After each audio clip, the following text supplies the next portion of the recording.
Oke, assalamualaikum warahmatullahi wabarakatuh. Ini terima kasih pada semua penonton yang telah menyimak channel Panji Paramo Satro TV. Ini dengan peralatan seadanya dulu, guys, di rumah. Ini cuma rekam dengan HP ini di joglo di rumah kami. Mohon maaf pada semua penonton yang mungkin keganggu dengan kebisingan di sekitar rumah ini. Memang di pinggir jalan, jadi memang banyak lalu lalang kendaraan yang sering melintas. Jadi mohon maaf jika ada suara-suara knalpot, suara-suara motor atau alat transportasi lainnya. Oke, di tengah pandemi yang sangat memprihatinkan, tentunya banyak seniman-seniman yang ingin berkreasi, ingin bebas, tapi karena terkendala dari beberapa kebijakan pemerintah yang melarang warga untuk berkumpul-kumpul, melarang untuk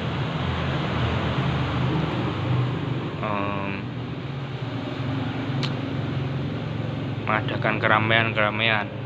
Akhirnya banyak beberapa teman-teman seniman, juga termasuk saya, yang beralih berkreasi lewat media sosial. Oke. Konten kami di sini tidak ditunjukkan kepada seniman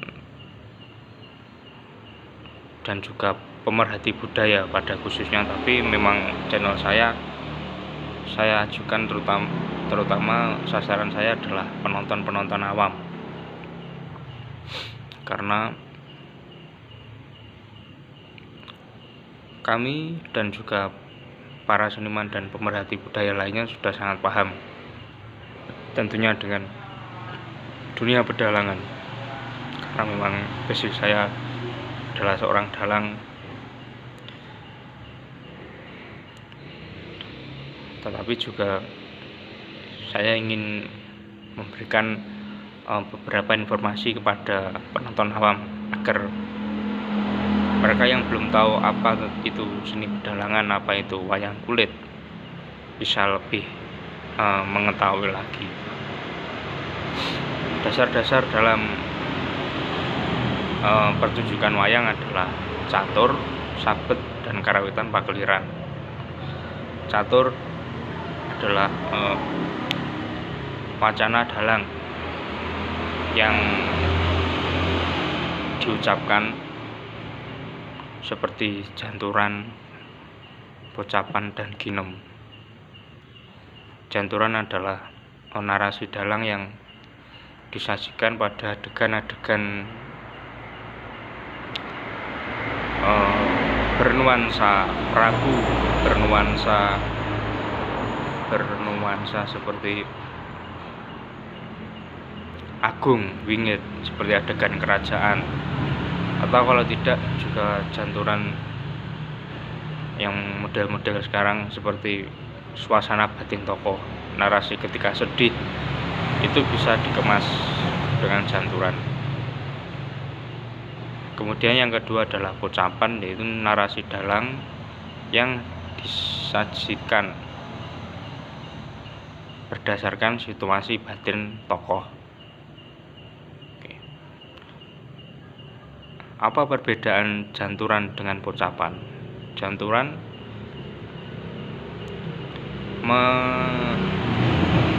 penyajiannya itu dengan diiringi dengan gending. Misalnya janturan Negoro Ngastino, janturan Negoro Ngamarta, Dorowati, dan lain-lain. Kalau pocapan biasanya Kalau pocapan memang ciri-cirinya tidak diiringi oleh gending. Jadi ya sajiannya yang diucapkan oleh dalang itu hanya dengan dodokan atau dengan sisiran kepraan. Untuk pocapan yang disajikan berdasarkan suasana batin tokoh, misalnya ketika Arjuna mengetahui Abimanyu meninggal, kesedihannya itu diucapkan dengan pocapan. Ketika Werkudara mengetahui Gatotkaca meninggal, atau ketika Gatotkaca mengetahui dirinya tidak direstui pernikahannya, maka dia marah dan bingung, linglung dan lain-lain, itu kebanyakan diucapkan dengan pocapan. Itu salah satu dan beberapa contoh-contohnya, bisa dikembangkan lagi teman-teman. Oke, yang ketiga adalah ginem. Ginem adalah dialog antar tokoh. Dialog di sini suara antar tokoh memang harus pilah agar penonton tidak bingung dalam mencerna pertunjukan. Dialog di sini perbedaan antar tokoh berdasarkan karakter. Oke, kadang ada karakter yang gagah, karakter tokoh gagah, misalnya Gatotkaca, Werkudara, Antasena dan anak-anak Jodipati lainnya. Ada juga yang tokoh yang mudah marah, misalnya Prabu Baladewa, Prabu Duryudana, Dasamuka, Jarasandha, Kangsa dan lain-lain. Ada juga tokoh wanita yang halus, ada juga wanita yang lanyap. Lanyap itu misalnya cerewet. Itu dalam karakter tokoh harus dikuasai ginemnya. Oke, itu pengetahuan pedalangan tentang catur. Dan yang kedua adalah sabet. Kalau tadi yang catur terdiri dari janturan, pocapan, ginem, kalau sabet ini adalah seluruh gerak wayang di dalam pertunjukan. Misalnya tancep, posisi tancep, terus solah atau gerak, dan juga ada beberapa sabet khusus seperti samberan, terus dengan sabet khusus samberan, terus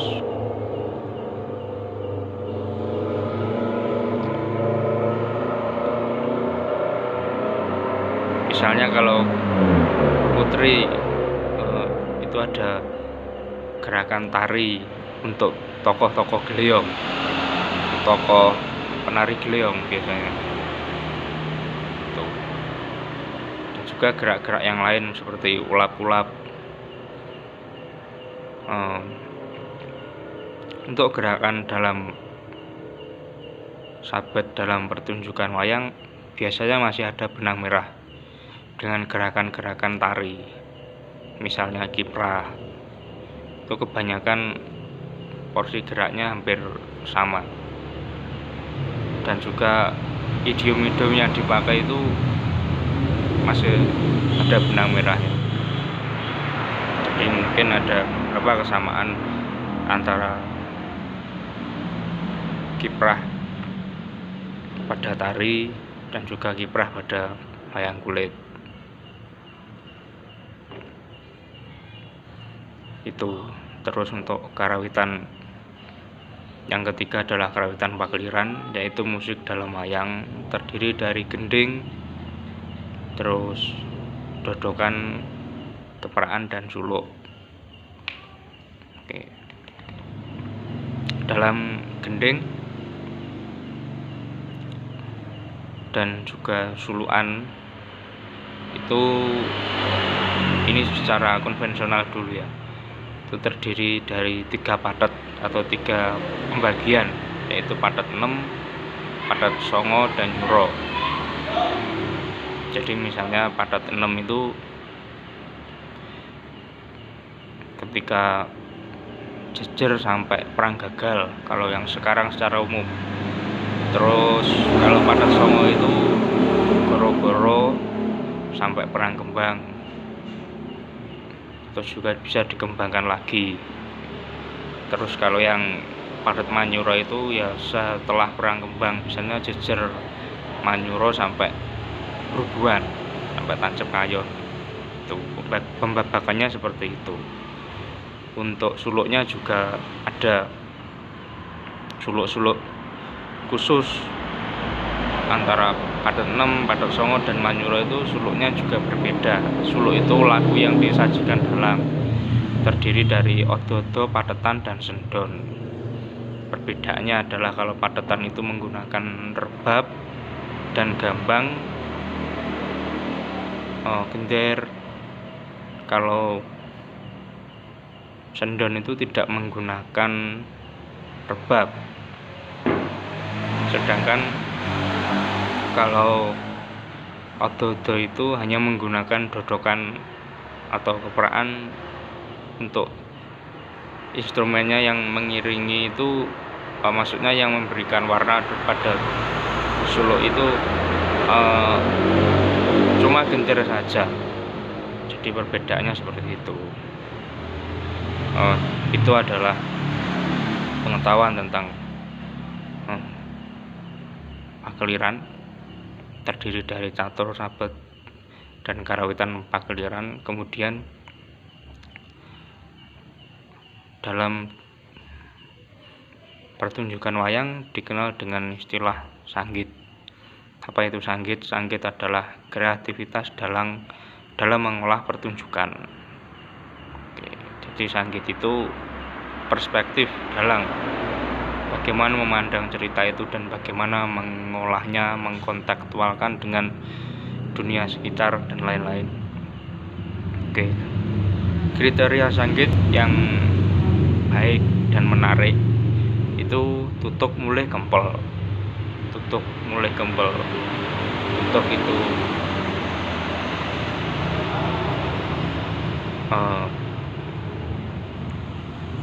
ini kalau menurut pemahaman saya, kalau tutuk mulih itu ceritanya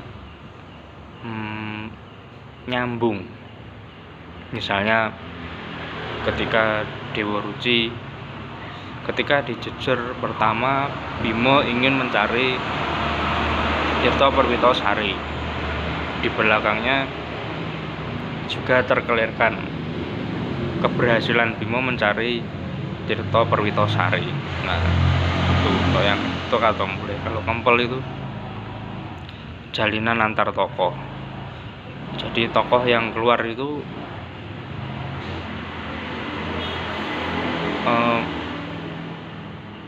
ada kontribusi untuk adegan di belakang. Misalnya dalam Dewa Ruci tadi ya, misalnya